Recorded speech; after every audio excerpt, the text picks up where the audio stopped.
the best because, because you can also feel that when as an actor, like you kind of feel like, oh my God, they're just there to judge me and oh God. But they're not. They look at every single person coming in with such anticipation and hope. They want you to be the best because then you make their job easier. Sure. Like if you're if you blow it out of the water and they love you, then they're like, oh my God, okay, we don't need to see anyone else. Yay. Early mark. Hi everybody, welcome to That's a Wrap What's Next Season 2, Episode 1. Today we have 2 guests on, but we're going to start with Anna Houston, director, actor, producer, owner of Empress Theatres. Let's go with that. Owner of Empress Theatres, and currently directing and producing Arlington at the Seymour Centre, which we're going to talk about today. Yeah. I'm so excited to have you here. I'm really excited. She's our first industry guest. And, oh, it's crazy. Better be good.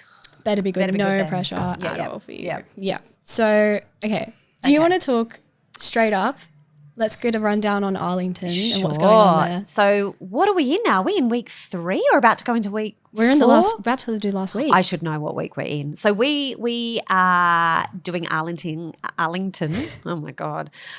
I'm tired. Indie theatre. It's exhausting. So we're doing Arlington at the Seymour Centre, which is an Enda Walsh play.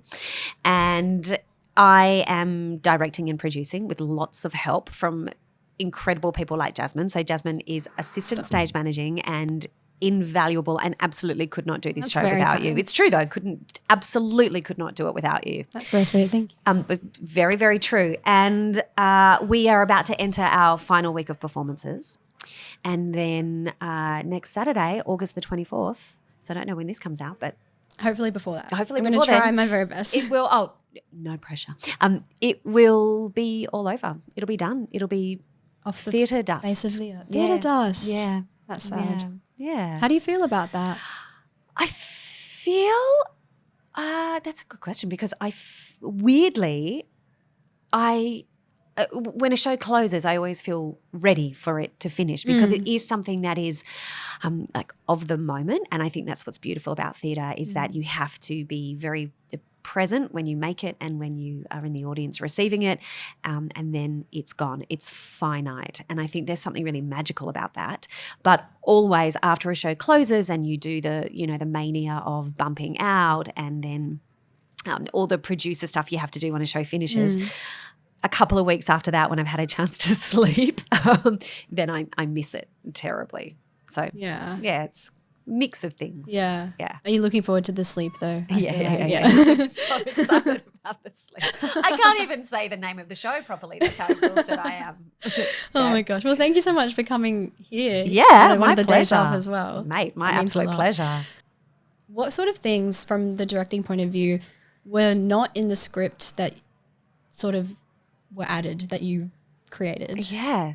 Well, the biggest thing, so Arlington plays out across 3 big scenes, and the middle scene, scene 2, Emma's scene, all that's in the script, it says scene 2, and then it says a woman alone in a room, she dances the final 20 minutes of her life. That's all that's in the script. And from there, you have to create a whole world and a character who's had a life. And luckily, we have the most incredible choreographer and dancer and actor, Emma Harrison, who created that. So we worked together to understand all of the story sort of emotional beats that lead up to that. And then Emma went away and created this incredible. It's amazing. It's a piece of dance and it's so much more as well. It's incredible storytelling. I find myself, because I have that little screen backstage watching, and I always get caught up midway through just watching it again, even though it's on a little tiny screen. It's still so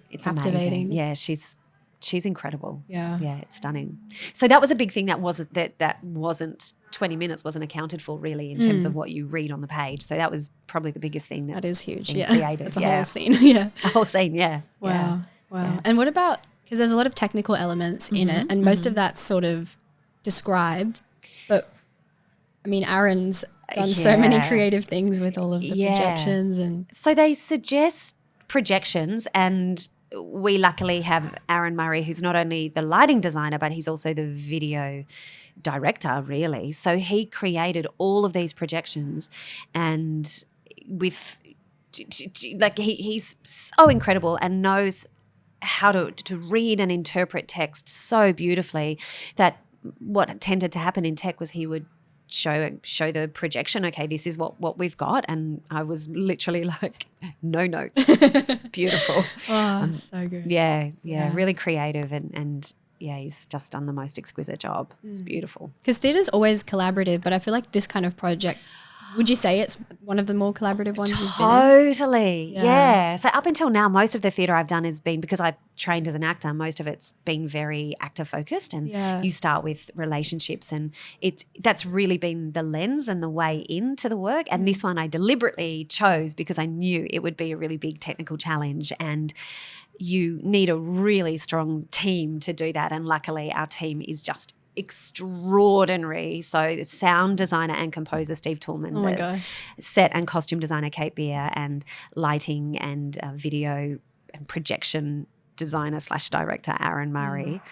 It was so collaborative, and luckily we were just all so on the same page, because tech was, was a bit of a whirlwind. Yeah. And it would have been really difficult to have conversations about aesthetics and tone and emotion. Luckily, everyone was just super duper on the same page, so we could move really quickly. Yeah. Tech Week was something to witness. Definitely. It was such a good kind of, I was gonna say character study, but you can not just people study of how it works and how everyone's different brains collaborate. Yeah, it's huge. Yeah, so interesting to watch. Yeah, I just was doing my little clothes on the side, it was looking at everyone else. But it was huge. What you were doing was really massive as well, because I think what's so difficult about a role like in stage management, so for stage manager and assistant stage manager, I think one of the hardest things about that role is that you're thrown so much at the last minute and you're just expected to make it work. Like, that is really challenging. So to have to stay calm and focused and remember everything, because everyone is relying on you. It's a huge responsibility, and it needs people that, as I said, can be calm and focused, but also understand the creativity of those roles as well. Because and this is one of the reasons why I so desperately wanted you to be part of it, was because you're also so sensitive to how people are feeling and their experience of the work, and you're able to multitask, and you're able to zoom out and see the bigger picture, and the actors have all told me how grateful they are that they've got you. They're so lovely. Yeah. I'm just so happy to thanks for having me. Yeah. Oh my God. Thanks for being part of it. It's amazing. It's so much fun. What kind of memories or lessons have you taken away from it? Oh, lots and lots. I think having to be as design led as a director, as being sort of actor focused, has been a really beautiful learning experience. I'm really grateful for that. So having to think about those design elements right at the beginning of the process, as opposed to sort of letting them emerge. That's generally how I tend to work. Is I start with story, and I start with working with the actors, and the design sort of meets us, but it sort of emerges through the work. Whereas with this one, really clear decisions had to be made like right at the beginning. Right. And is that in terms of set and things like that? Yeah, absolutely. Absolutely. So having all of those conversations before you step foot in the rehearsal room was really fantastic. And you don't always get to do that in indie theatre. It's not as well resourced as main stage, and so you kind of usually have to work with what you got, and sort of scrambling around to try and create a world. Whereas this one, because we had such an incredible team, it was just so organised and also creatively ambitious and like skillfully realised from the beginning. That's so good. And how did you go about creating that team that you're saying? Because I don't know how you just source all of these people. Do you know what I mean? Yeah. Well, I worked with Kate Beer. We did The Lonesome West together at the Old Fitz in January of this year. It was another amazing show. I loved that show. Yeah, I was so proud of that show. I loved it so much. And Kate's set and costume design was extraordinary. And I just could not believe what she was able to do. And that was the first time you'd worked with her? Yep. that was that was just like, I want Kate. the first time. Yeah. So after Lonesome West finished, I was like, well, I'll give it a week or two and let Kate recover. And then I was like, Kate, I've got this show. And I knew that it would appeal to her because it is such a design. Yeah. I think it just gives so much scope for designers to really flex their muscles and show what they can do and explore a really different kind of text and a different kind of world. And Kate, one of the first things we talked about was Kate's partner and I would say chief collaborator is Aaron Murray, who, I mean, projections are his thing. So that all that AV stuff is totally his bag. And it so is because you see him still at the theatre even while the show's running, still tweaking things, and he can see how much he loves it as well. And dedicated. He's incredible. I mean, they both are so extraordinary, not only in terms of their obvious creative talent and their understanding of emotion in the play and their aesthetic taste. Just, I'm so fortunate that we all just line up together. You know, when something isn't right, we all go like, it's not right. When something's beautiful, we're all like patting ourselves on the back. So that really lines up. But also the thing I think when you watch it, because you watch it and it's seamless. And so it's really easy with this show to go like, oh, yeah, that's how it's supposed to be. And yeah, great. Looks simple, like simply sort of like executed, like everything works. So you go like, oh, yeah, great.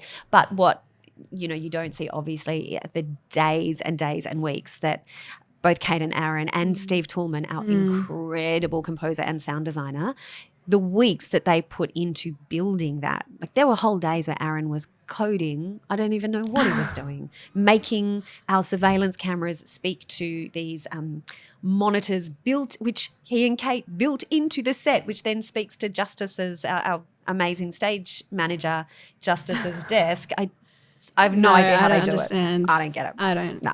But they did it. Yeah. I mean, they created it all. So cool. Yeah.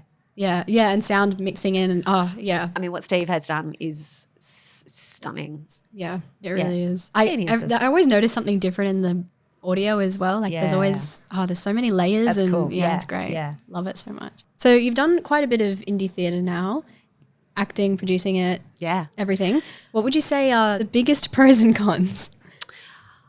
I think one of the biggest pros of doing indie theatre is that you get to do it your way, and in a way you don't really have to answer to anyone. You just have to answer to yourself. And you're leading a team and you are responsible to them and you want to create a work that everyone is proud of, but you get to choose what it is that you want to do. And if you're lucky enough to find a theatre that you like, that's awesome, and you get to choose the people in your team. And that kind of creative sort of freedom is amazing, and that's something that I love about indie theatre. And I also love that, you know, the buck stops with you, that, you know, you've got to make the show work. And I kind of like the responsibility and also the pressure of that. I don't know what that says about me, but I like that. I get what you're saying. Yeah. And you get to tell the story that you're really passionate about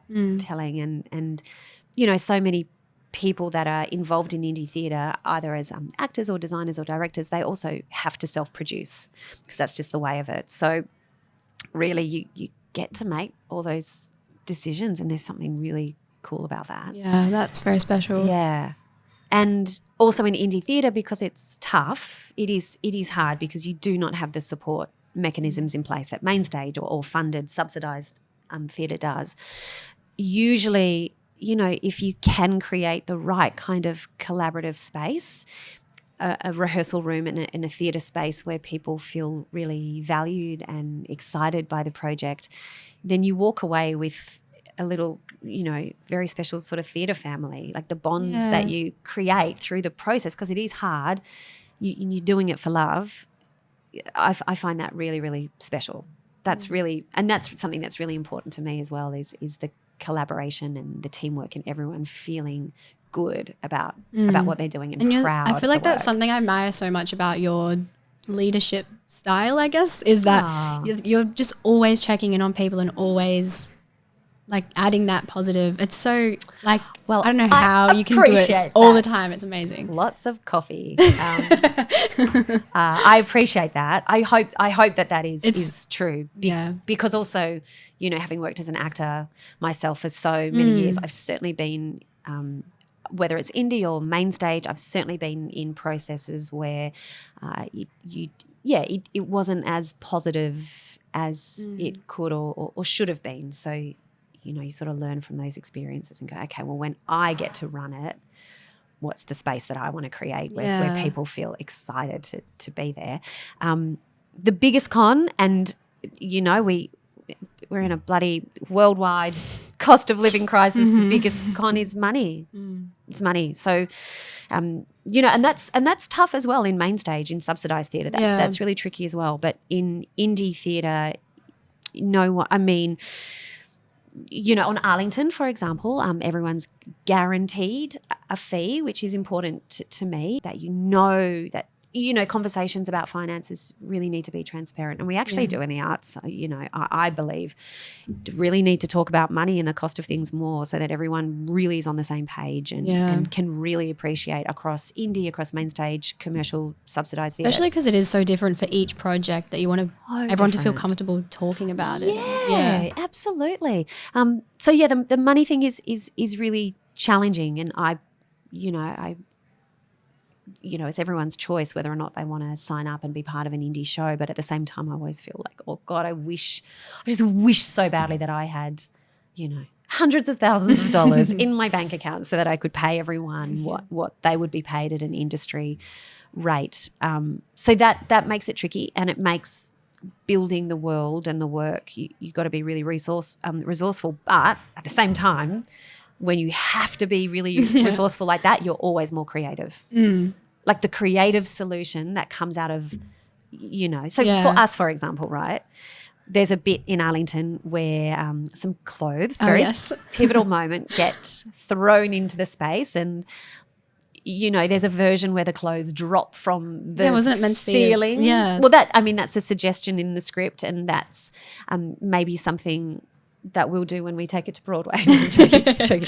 But then you go, okay, well then what's the other way? And so what Kate, and this is something that Kate does beautifully, is Kate's solve about where those clothes come from is genius. It's so I don't know how beautiful. It's so good. And then how do we get the clothes on? And then the challenge, you remember that day in take of like, well, how do we do it? Yeah. And then you have a solution, which has now become one of my favourite parts of the play. It's fun. You know what happened last night with it? Did anyone tell you? No. So Emma, the order of clothes was different. That was very different. But also it was because Emma, I don't know, she doesn't even hit that wall, but in the dance she hits walls and stuff, and she hit a back wall and it shook.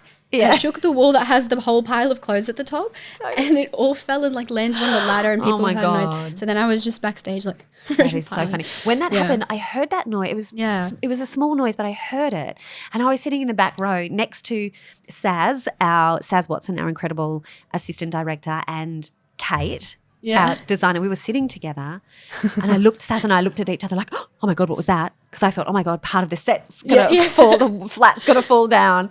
And then we looked at Kate, and Kate was just so chill. Kate was like, just watching the show, completely chill. Trusts like, her infrastructure. She trusts. She knows that flat is not going anywhere. That's bolted in. That's so funny. Yeah, that was very funny. But no, that's so true that you just seeing when they were building the set and bumping it in, and I never would have been able to think of that because I don't know how to make a contraption that would do that. But the fact that, you know, that's her job, is to know that stuff, and she brings that. It's so cool how the different skill sets. Oh, yeah. It's amazing. Yeah. She's, I feel so fortunate to have worked with her twice in 1 year, because in a couple of years she's going to be just booked up all year round by all of the main stage companies around the world. Very true. Yeah.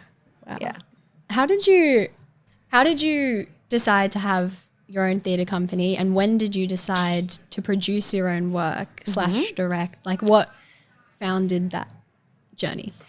I had the experience as an actor a couple of times of finding it more exciting to think about the story in a bigger way than just my sort of character's journey, if that makes sense. Yeah. I would start thinking about like all the different sort of story beats and elements, and started getting interested in design, and I thought to myself, well, I should have a crack. I should direct something. So I directed some little, like really little tiny things, fringe things, and that was really fun. But I knew that I wanted to direct and produce. I knew I wanted to choose my team and choose the play. And so I'd always just read lots of plays as an actor, just always reading plays. And I found a play that had been on at the Royal Court Theatre, and I read it, and it was astonishing. This play was like, it blew my mind. And What was it? It's called Cypress Avenues by David Ireland, and I pitched it to the old Fitz, and they said to me, I had a conversation with the then artistic director, and he said, well, who's going to direct it? That was his first question. I said, me, I will. And actually I had texted him that after I'd like submitted and pitched it. I was like, me. And then I was waiting, and I could see the sort of the 3 dots on the phone. No. I was like, what's he going to say? And then he just texted back, awesome. Great. I was like, oh my God, cool. Locked in. And so I wanted to, I had to apply for the rights for it. And that is actually something which is so easy. It's something that when you haven't done it, you're like, oh my God, how does it all work? But then you just do it. And so I can't remember where my partner was. He was away. I was home alone. I was like, well, I'm going to have a glass of wine, and I'm going to choose a name for a theatre company, and if I'm going to apply for the rights, then I better have a very professional sounding email address. So in one night, I got the domain name for I was like, this is what my theatre company would be called. I applied for that, and then I got my the Gmail address, like the proper at the time I was like, oh, this is really hard, but it was like, you just bloody set it up. And then I was like, well, I better, get on Squarespace and make a website. And I just did all of this stuff because I thought like, I better if I'm applying for the rights, which you do not. You don't, like they don't care. And then I just emailed, and I was like, this is the theatre I want to put it on at. This is how many people the theatre seats. This is the season. These are the proposed season dates. This is how much tickets cost. Can I do this play? And they were like, yeah. Great. Sure. Sweet. Do it. Pay us the money and do it. And so that was the first kind of example of with producing. It's difficult because it's never ending. So your job never finishes. So like we've opened Arlington, but I'm still putting in about like 2 to 3 hours a day of just more like 3 to 4 hours a day of just production work, right? Yeah. But the thing about producing is that it's not this big mysterious thing. You just have a list and you go through it and you do it. And if you get stuck, you just reach out to someone who's done it before and say, hey, what was your experience like with this? What would you suggest? So being at the Seymour Centre, that's a venue I've never been at before as a director or producer. And there's a couple of things where I reached out to friends who had produced shows there in the past and said, did you encounter this? How do I solve this? Or what do I do in this instance? And you just find out and you just solving. do it. Yeah, you just do it. It's not mysterious and it's not difficult. It takes a lot of time, and it does take some creative problem solving. But, artists, we're all good at that. Yeah. Yeah. Wow, that's very true. I feel like, when you hear the word producing, if it's your first time, it just seems like this huge abyss of job. Yeah. But I feel like, once you can see a good layout of what's going on. Like after I had a chat with you about it that time, that was so, I was just like, oh, okay, that makes sense. Yeah. You just need a map and then you just tick things off the list and Yeah, no, it's great. Yeah. So cool. So how many shows have you produced now? That I've produced through Empress. This is the fourth that I've produced. Yep. Right. And still learning heaps. Yeah. And especially, like you said, different theatres, different people, different, It would just be such a different experience every time, wouldn't it? Yeah. Yes, that's true. And what are your plans with it going forward? Do you want to just keep producing? Yes.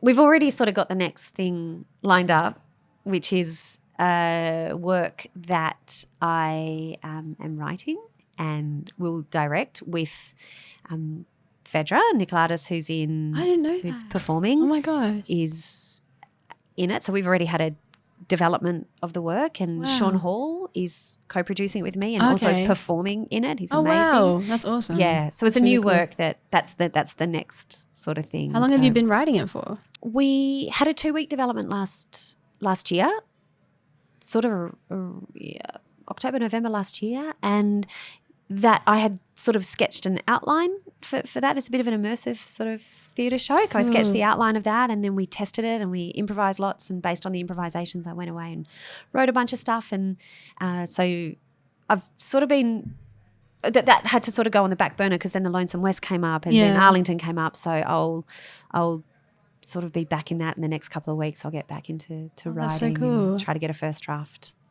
locked off in the next couple of months. So we can So keep you're going to just developing. produce an original piece basically. Is that goal? That's so exciting. That'll be the next thing. Wow. Yeah. Can I ask what it's roughly about? Yeah, it's about a person, a woman played by Phaedra, who has these various sort of crossroads in her life, and it's how she navigates those crossroads. And That's good. yeah, ... I'm there. I'm watching. Yeah. Great. So all the shows you've done are different, acting wise and creating wise. Yeah. Is there any? It's a hard question, but is there any that have really stood out to you in terms of like the text, or what was that Cypress Avenue you said was really fascinating? Yeah. Or just in terms of how the end product turned out and it was just really memorable or really inspiring? Yeah.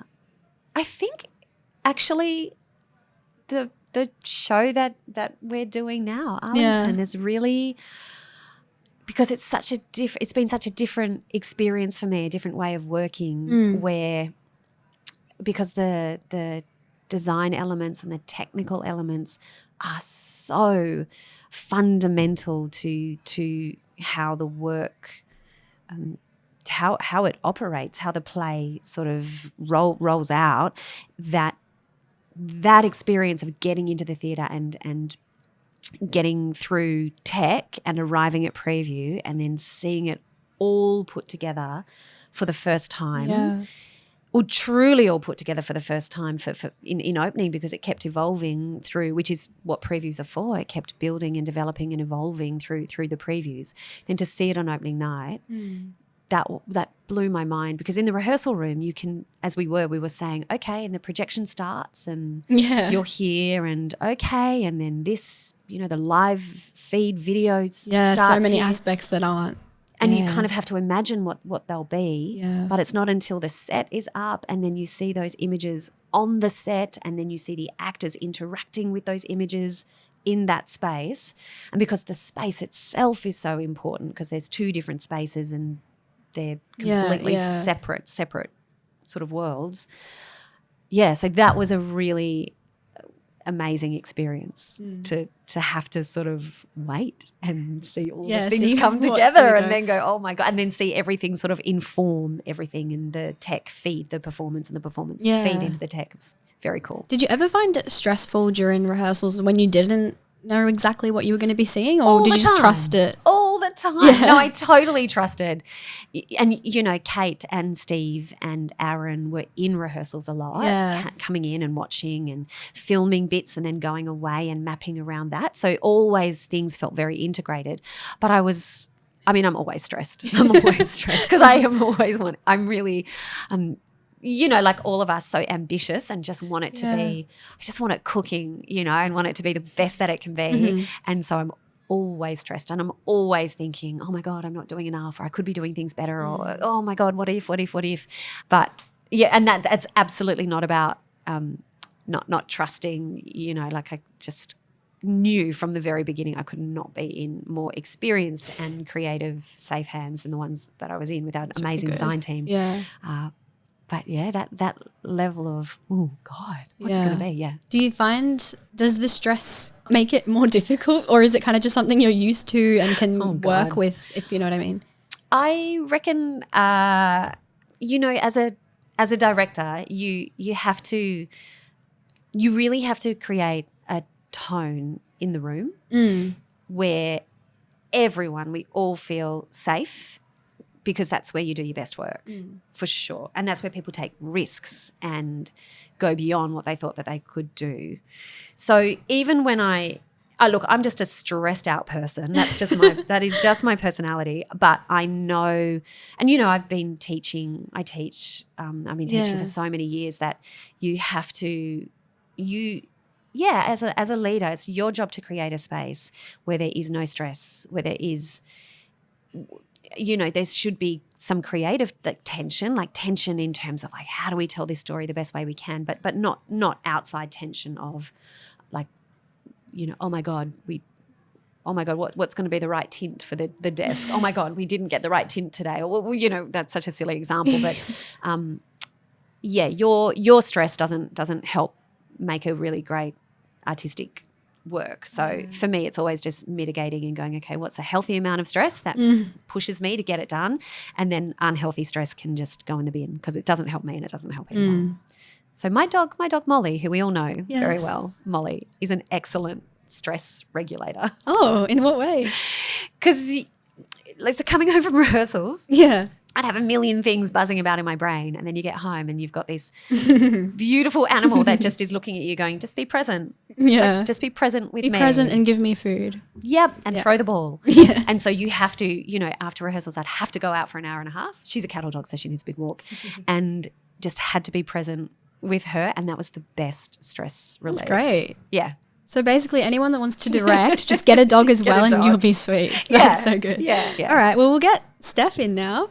Just before we continue, I want to let everyone know that we've got the That's a Wrap website finally out. So it's www.that'sawrap.au. So if you'd like to be a guest in future episodes, you can apply on the website, and there's heaps of other things there. You can subscribe to a future newsletter that'll come out, and you can see all of the past episodes, and you'll be able to see the lineup of future guests coming on once I have the guests. So check that out, please. And thank you to everyone that's helped me make it, because that was really fun. Thank you, Dad.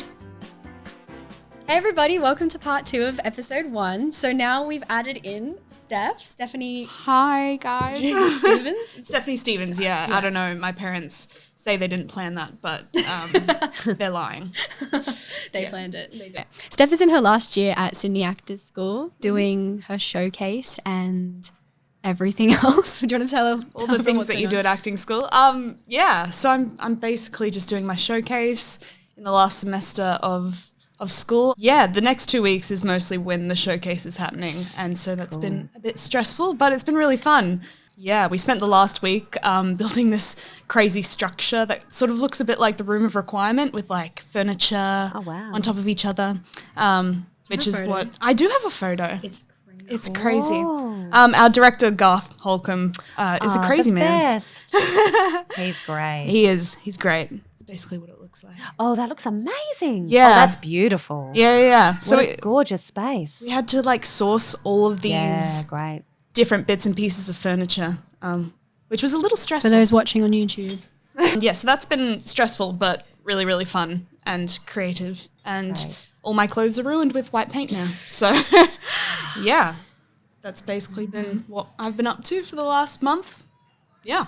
That's so exciting. And it's so good to have you on. So Steph has been listening to pretty much every episode since we started, which makes me so happy. I always have you in mind when I'm recording. I'm like, Steph's going to see this because she watches it. That's so nice. No, it's so nice that you watch. So thank you so much for being here. The first episode of season 2 makes it feel so special that you're here. Yeah. Well, I feel really special being next to Anna because I watched Whale Music last year, and that was beautiful. And I thought that was really a really special show. And then I obviously watched Arlington in the previews, which was fun.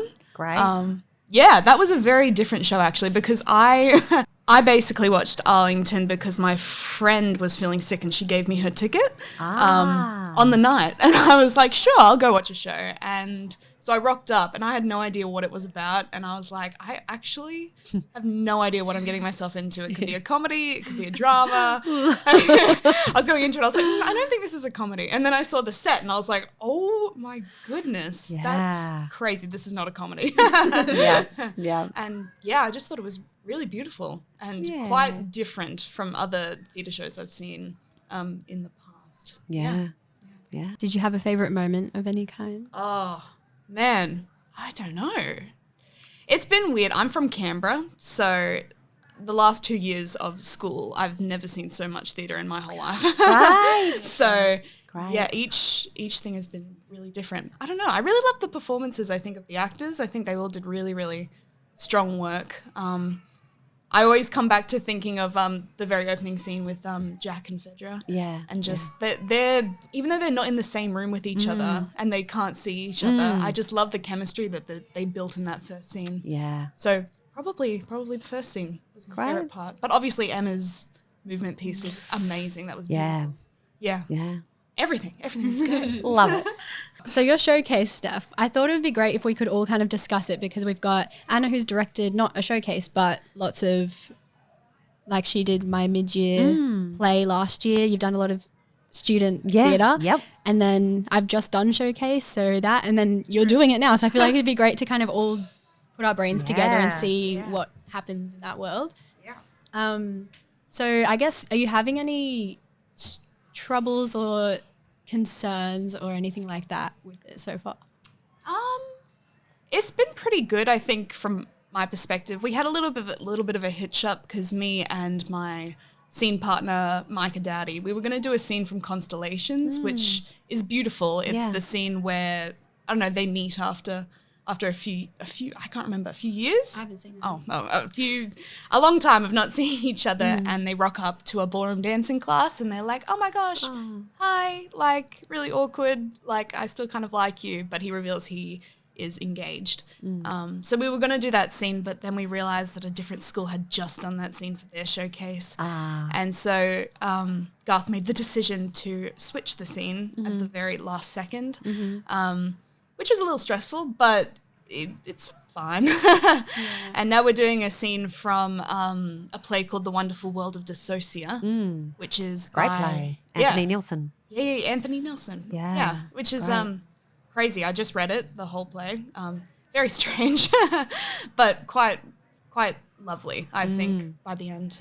So we're doing a crazy scene with 2 security guards. Nice. Which has been really fun. And I think me and my partner, Micah, have really found our niche because I think both of us really like comedy and just absurdism in general. And I think we're both pretty good at this at stage stuff. So I think it really suits our niches pretty well. That's great. Yeah. And then the other scene that I'm doing is from a play called Lucy Light by Sarah Melton.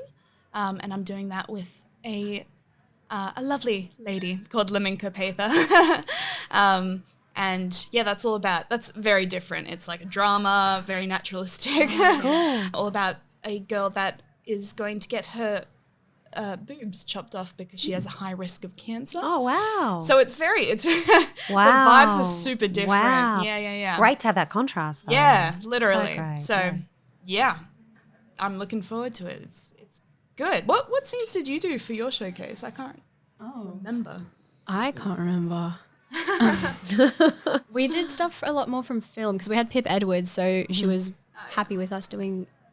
Oh, okay. It was from TV shows. I did one from a show called Girls. No, is that the show? Yeah. So it was from that, and it was us talking about, and it was a comedy, and it was us talking about if she should tell her boyfriend or her ex-boyfriend that she had an STD. I forgot what it's called. I don't know.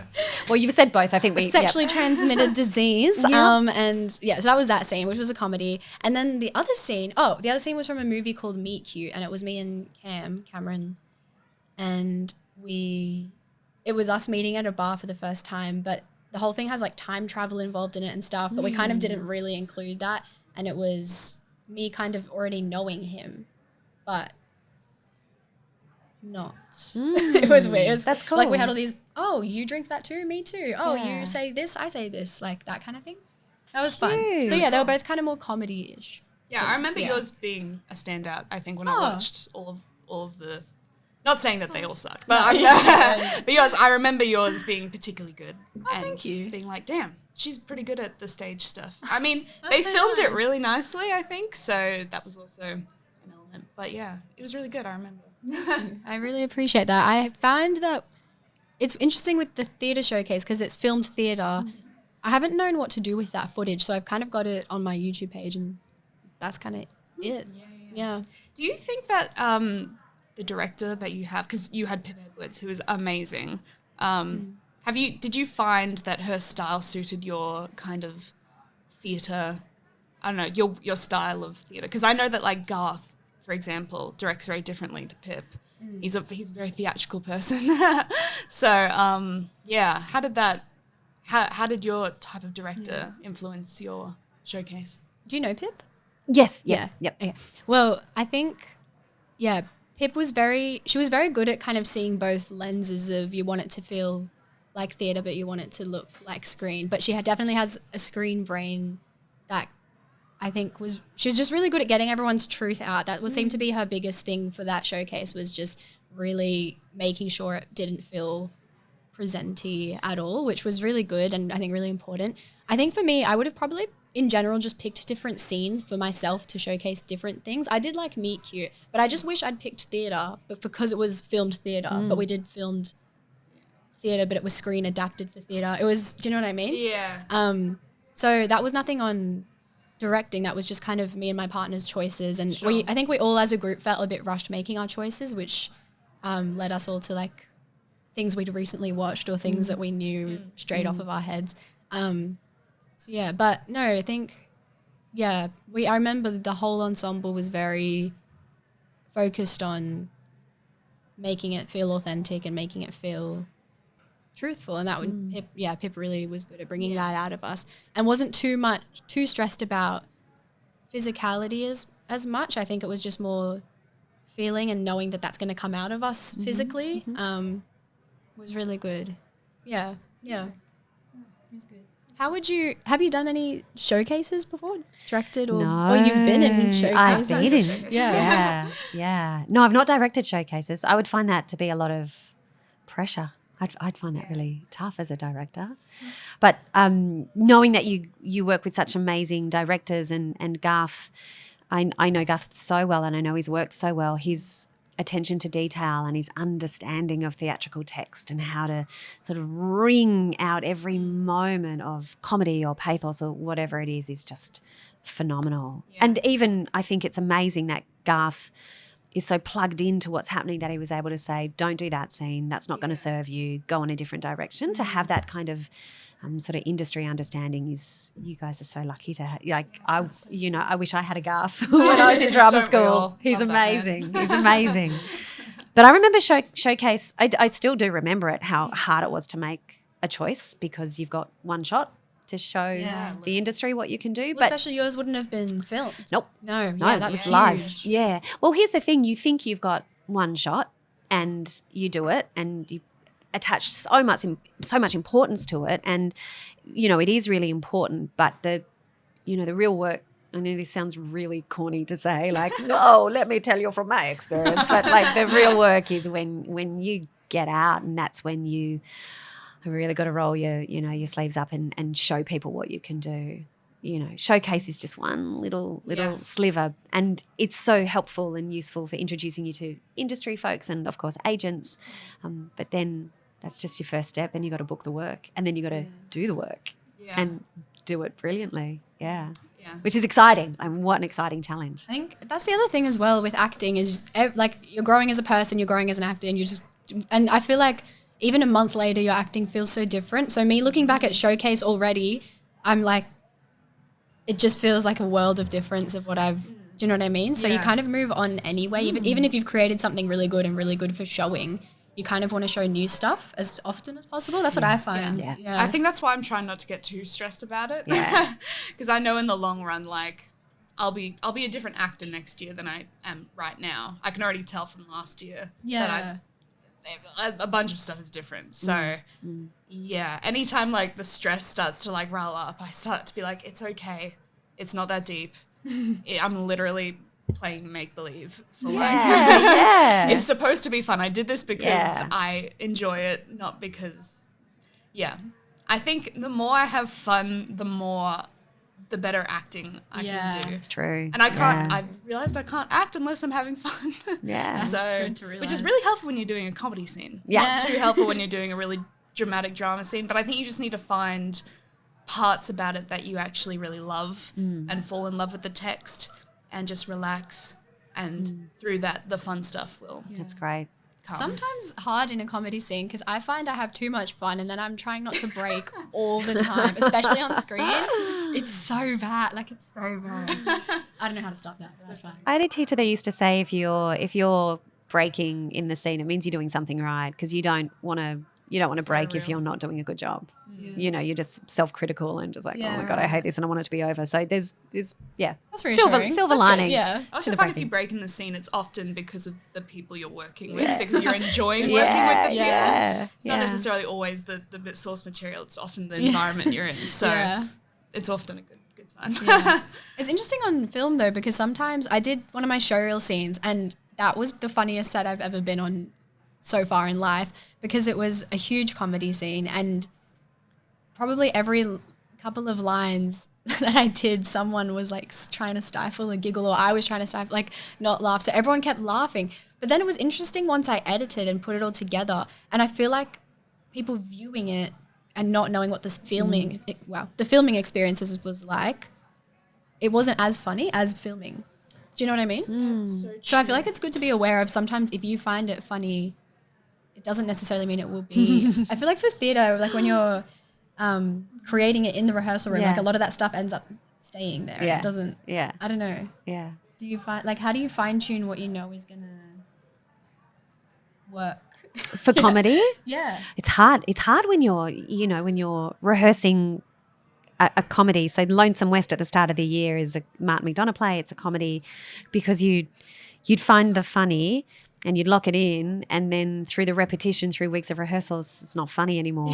Yeah. And you've got to go, no, remember when we first did it, it worked. That's the right choice. Just needs to be in front of a fresh audience. And then it's really great when you preview and people laugh again. You're like, oh, yeah, great. Okay. We had it. Yeah.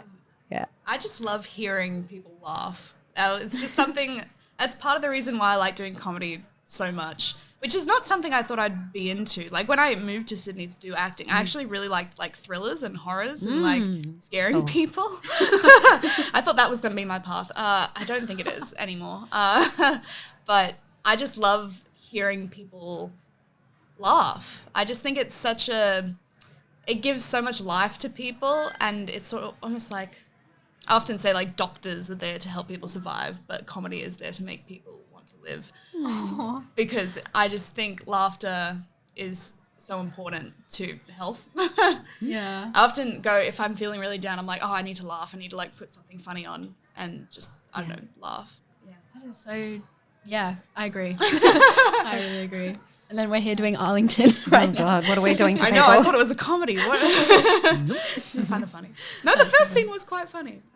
Okay, so Steph, Sydney Actors School is great because they teach us all the facets of creating different, like you're in different roles all the time. You're producing or you're writing or you're acting, like everything. Yeah. So do you want to do any producing work or directing work or, yeah, what's going on there? It's actually really funny. The reason I wanted to be on this specific episode was because I wanted to talk to you because you direct, and I am really interested in directing. Great, cool. And I was like, this is a really good opportunity to pop on here. Because Cool. I think, because I directed a short film at the beginning of the year called Birthday Cake, and that was really, really amazing. And I put my hand up. I was like, yes, I want to direct. Cool. And I really enjoyed it. And I think I sort of agree with what you said about you like looking at the world outside of just the character that you've been given and looking at the story in more depth and looking at how people relate between each other. And I think I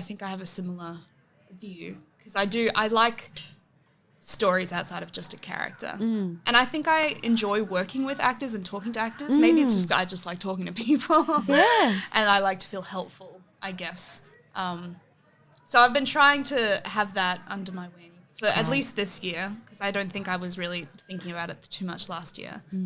But yeah, even like observing directors that I have at the moment has been really helpful. Great.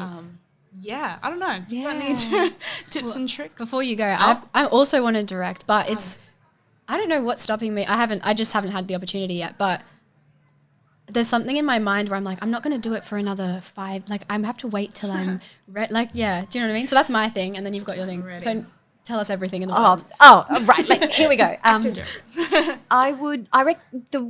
I mean, you can go and train as a director. So there's lots of courses out there where you can go and do, a short course or an MFA in directing. But I mean, I didn't do that. I trained like you guys. I trained as an actor, and then I just did play after play after play after play, and as an actor and learning from the directors that I worked with. And so learning, picking up the things as you're talking about now, observing the directors you work with, the things that I could see made a room feel safe and therefore creative and like buzzing and honouring story and working and everyone feeling proud and excited, and then rooms where it just, where they didn't work as well. So learning different styles, just observation, which is what you're doing right now, and then they're just doing it as an actor or jumping in as a director, and you got to do it to learn. You got to go through experiences and through sort of crises as well to learn. So I had the first big show that I produced and directed. That was really tough. That was tough. We had lots of challenges, and I remember my beautiful partner at the time saying, "You are going to be so glad for the challenges because they will teach you more than this just being smooth sailing and easy." And he was so right. And I still think about the crises and challenges I sort of faced in that first big one. And I also believe it's so important to have a mentor. So I have a mentor. He doesn't know he's my mentor. That's the best kind.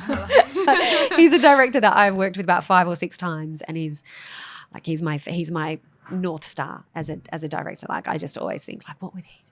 And I called him when I was in this crisis point. I was like, I need some help. And he just gave me the most incredible, wise counsel and, really helped me problem solve. So going through like crises and challenges will teach you so much. So in terms of waiting for 5 years, of course, wait till you feel ready, but also you just got to learn by doing it. It's like acting. You can read everything you want to about what it's like to be in a play, and you can read every acting book out there, but I mean, that doesn't helps. Theory helps, but doesn't teach you the way that doing it does. And so that means being really brave and knowing that every piece of work is imperfect.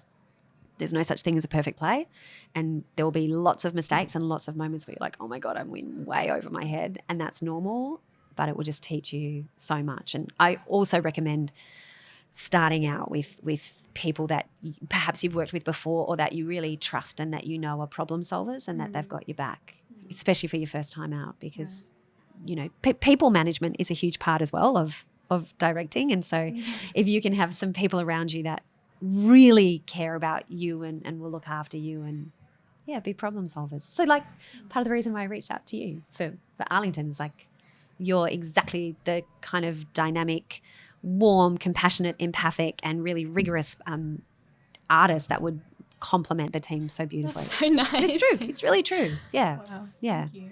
Yeah. That's so sweet. I was going to ask so you said you did Fringe and things like that. Yeah. Like just for directing, like what's the best ways, like projects to start? Or I know a lot of people try to assistant direct first or like what are good ways in kind of thing? Yeah, assistant directing, absolutely, is a great way to observe. The first thing that I did, actually, an ex-acting student reached out to me. This is in 2014, maybe 10 years ago, reached out and said, I reckon you'd be a good director and I've got a group of people and we want to do a Fringe show and I'll send you the script and would you direct it? Oh, wow. And I was like, because I hadn't directed before. It's like, oh, okay. And I read the script and I liked it and I was like, yeah, I'll do this. Why not? And then I loved it. I was like, okay, I want to do that again. So you absolutely, you can assistant direct or you can just throw yourself in and just do it. And start with something that you love with people that, as I said, you trust and don't try and do too much on your first go. Because you also got to think about with indie and Fringe shows. Fringe is a great way to get started. So Sydney Fringe Festival is huge and there's so many venues and I definitely would recommend that as a first go. And also choose projects where you can do it on your budget with your time frame and your team. So nothing, trying to do Hamilton on your first go might be it might be overwhelming. I reckon Steph could do it. I think I could. Next year. Give it a go. Give it a go. So just do it, basically. Look, because there's never going to be a perfect time. Yeah. There is never going to be a perfect time. You're never going to be 100% ready. Even when you think you're super ready, you're never going to be. So true. You just got to just be brave and do it. And also know that your first thing that you direct or produce is not the only thing that you will direct or produce. And nothing is ever like a 100%, like I don't even know what that looks like. Yeah. Or, so just know that it's the first of many and use it as an experience to learn and flex your muscles and enjoy it. Have fun.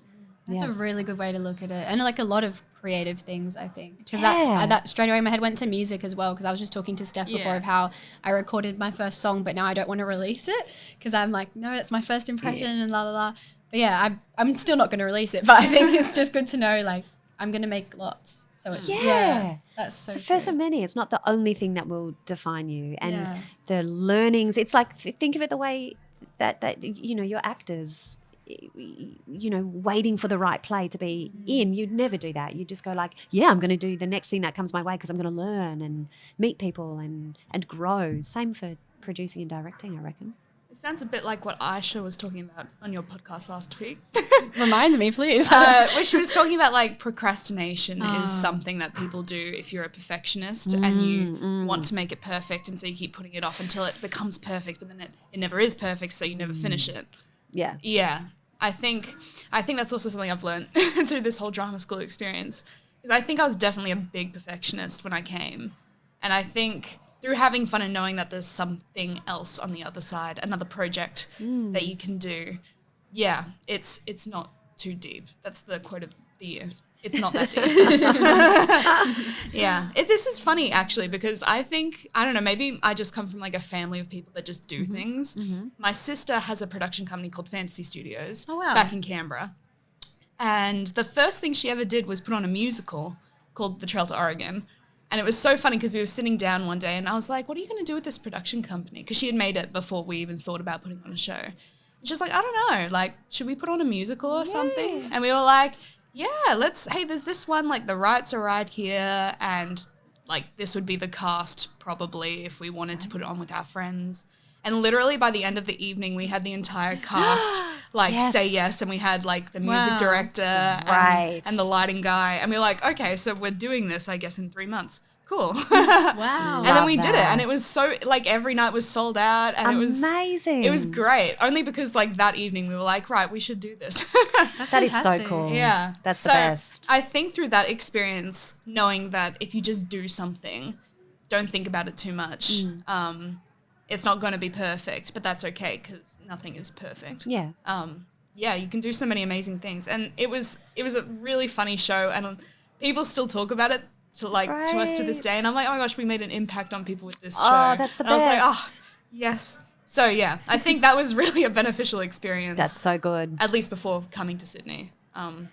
Yeah. That's amazing. I know, You're yeah. so right. That really It's just a conversation. Let's do it. And Just then do it. send an email and Literally. you're off. That's why I was actually driving to the podcast today going, wow, this is season 2. And this just literally started from it just Yeah. happens. just Like did if it. you just let it Incredible. happen, it happens. Yeah. Brilliant. It's really cool. So good job everyone for Good doing job. things. Look Well at done, us go. Creating. Let's go. I wanted to have a conversation on bringing individualness and you're making your own choices and bringing all that into a rehearsal space, because I was watching some of Arlington rehearsals and just wondering what are the actors coming in with? And I remember Fedra told me the other day that she originally thought that her character was like a lot more, not alien, but sort of a lot bigger than what she is now, if that makes sense. So just like, I don't know. I don't know if you had this, but even at acting school, I was just always scared to make offers, really. Like, what does it look like for you guys doing that? I think the making offers is for me the most important thing really that an actor will do, because the reason why you choose an actor from like a director's point of view, the reason why you reach out to someone to cast them is because you obviously you admire their work and their skill, their craft, but also you want their instincts, because your instincts are what make you totally unique as an actor. So when you meet a piece of text, or when you meet a piece of text, or you meet a character, your instincts, your intuition, the way you respond to that text and that character drive the decisions you make, how you sort of flesh out that character and live in that world.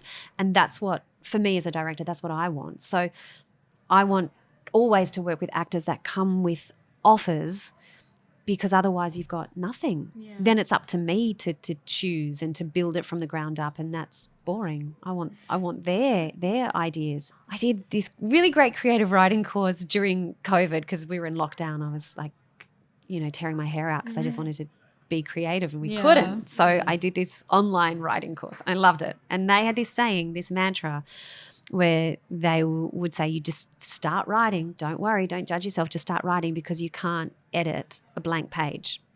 I love that. So true. And I thought that was beautiful. And I think it's the same of theatre, is that you just have to get started, and that means bringing in offers, And my experience of working with actors and having been an actor is that always the best version is one you arrive at together. It's not me as a director going, it's like this. No, it's not that. It's this, it's this. It's me responding to what that actor brings in, and then guiding them, and then they respond to that and I respond to that, and we build it together. That's always the best version, always, where it comes from the conversation between both of you. But it has to start with actors, just to be so frank, doing, and I say this as an actor, doing their job, which means coming in with an offer. Yeah. Not looking blankly around the room going, I don't know what, I don't know. Like, it's good to not know. I always don't know. As an actor, I'm always like, geez, I don't know. But give it a go, offer something, and then you've got something to work with, to wrestle with. And I guess that comes back to you having that safe space that you said you're always trying to create, so people feel like they can. Yeah. I guess in my head, when I think of going to an audition or going to a first rehearsal, it's just that initial nerves of you don't know how everyone works and you don't know who everyone is. So it's how do you be brave enough on that first day to just, because I always have ideas and feelings, but like you get so scared of just fully letting it out. I don't know. Yeah. That's just work that you got to do. That's just that's the work. So think about, when you think about our incredible design team, so like Aaron, for example, when we sit down to start plotting lights, he says to me, here are all my offers. This is what I think the world could look like, and this is how I think it could travel. Never would a designer come to a director and say, I don't know. What do you think?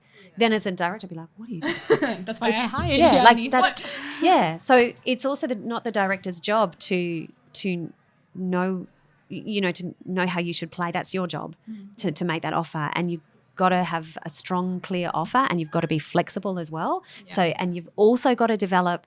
By the way, I'm saying all this. I'm an actor. I know this is really hard. So I'm saying like this and this and this, but it is really hard.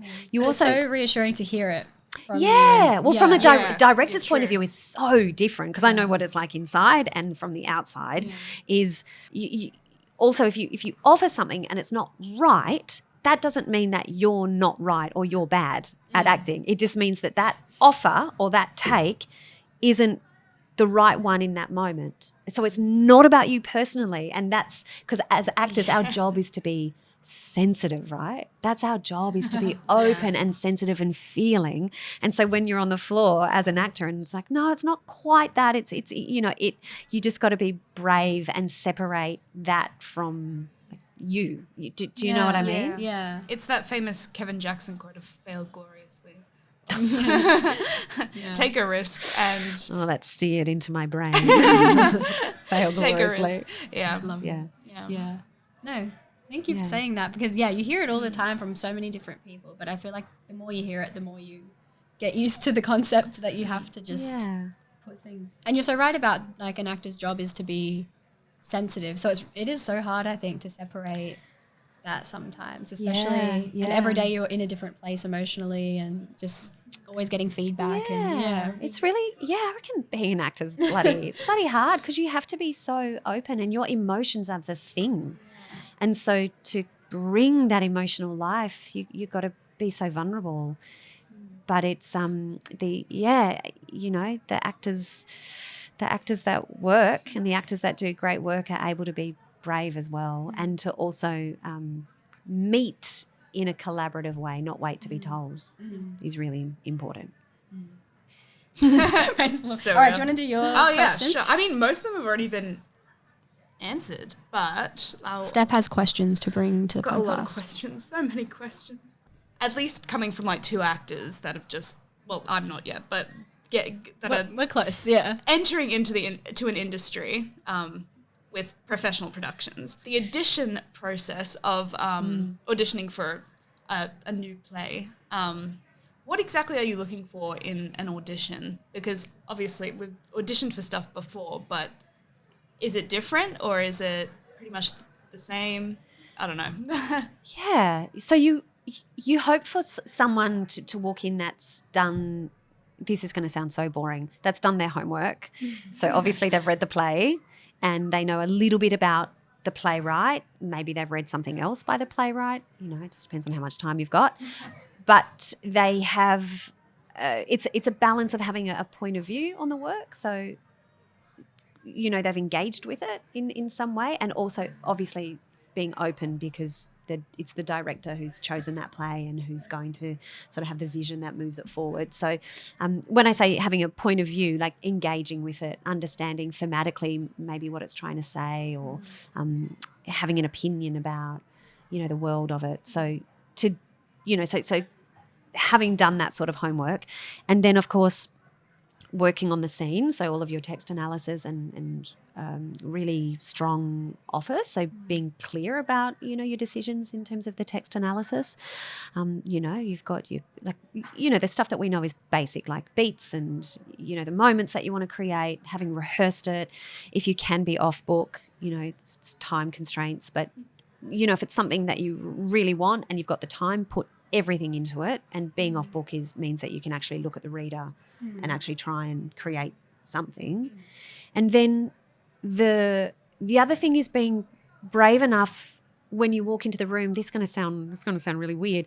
Being brave enough to kind of weave a bit of a spell. And that, I know that sounds really esoteric, but I've worked a lot. One of my side hustles I used to do a lot was being an audition reader.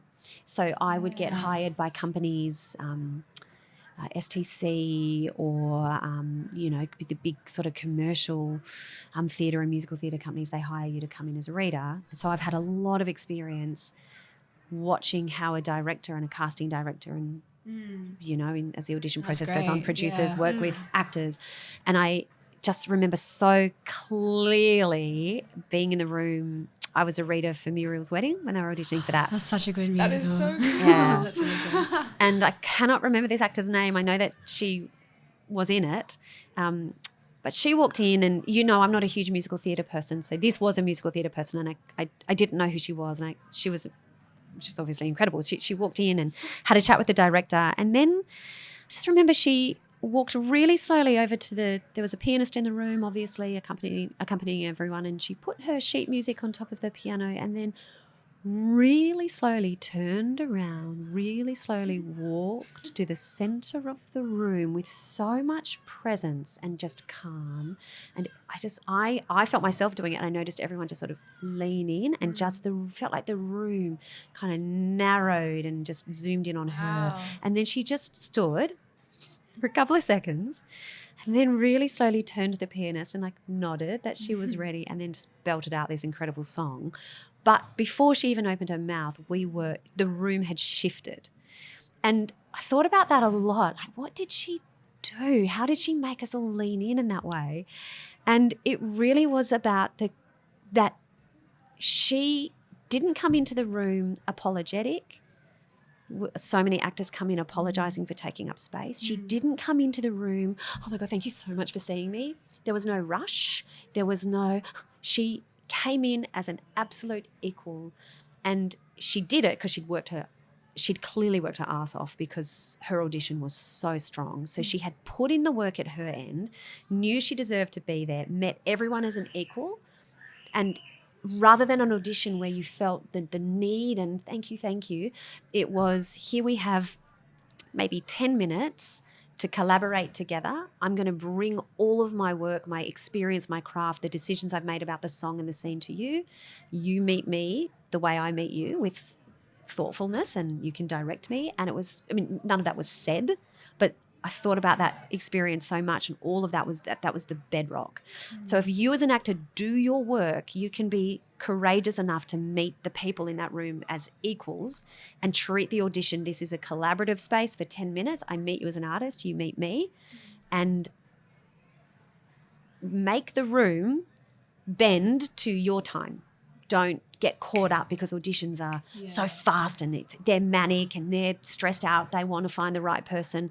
Don't get caught up in that. You bring in your energy, your time, your choices, but you can only do that if you've done the work and know that you really deserve, at the very least, 10 minutes to show what you would do with that role.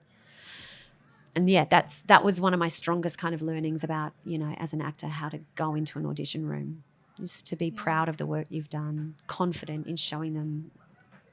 Yeah, brave, yeah. Wow. That seems like such an invaluable experience. How did you, sorry. So how did you get those jobs of reading? Because that would be really cool. Yeah, my agent. So I've got a really, I love my agent. It's MKM, Mollison Carley Management, and they're fantastic because they've got a really diverse group of actors and creatives that they look after, and they look after a lot of incredible musical theatre performers. So it just came about that they had lots of people auditioning for something, and they were known, I think they're just known by all of the big sort of musical theatre and commercial companies, and they just said, oh, I think it was like a last minute thing, oh, we need a reader, and they, because I'm a theatre person, they just chucked me into the mix, and then I just got along really well with the because I'm pretty chatty, in case you haven't figured out. Love to have a chat, and just got along well with the people in the room, and they just kept bringing me in. It was just great. I loved it because I love musicals. I love musicals. That's how I started all this. Oh, I love that. Yeah. I met, not naming any names, but I did meet a director earlier this year that said she hated musicals. And I was like, What a shame. It's just such a waste. There's just such a beauty and magic about musical theatre that I just gotta love. You just can't not like it. I love it. I can't sing. I am like truly tone deaf. So, Literally, me. So for me, it's as close as I'll get. And a couple of years ago, it's before the pandemic, they were going to do Waitress. Yes. And wasn't right. Delta going to be in it What? Originally, yeah. Really? Yeah. So I'm not sure. But I got brought in to do like a week of those auditions, and they brought in the Broadway creatives. They flew over to do it. And that was a dream because I love those songs. And I just got to hear just the most, everyone that came in was so talented. Does it mean Sarah Bareilles was there? Oh, no, not her. Oh, I was going to say.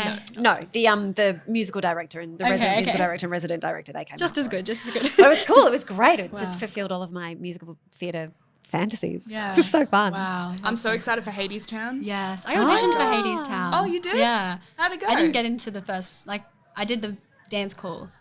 It was interesting. Yeah. And I was with Mel as well. We auditioned in the same round. And then my friend Demi was after us. And we all had a similar experience of feeling like the room was filled with people and a lot of us were on a similar level and bringing a similar energy. But it just felt like we weren't all seen, if that makes sense. It was a big group and it was just really quick.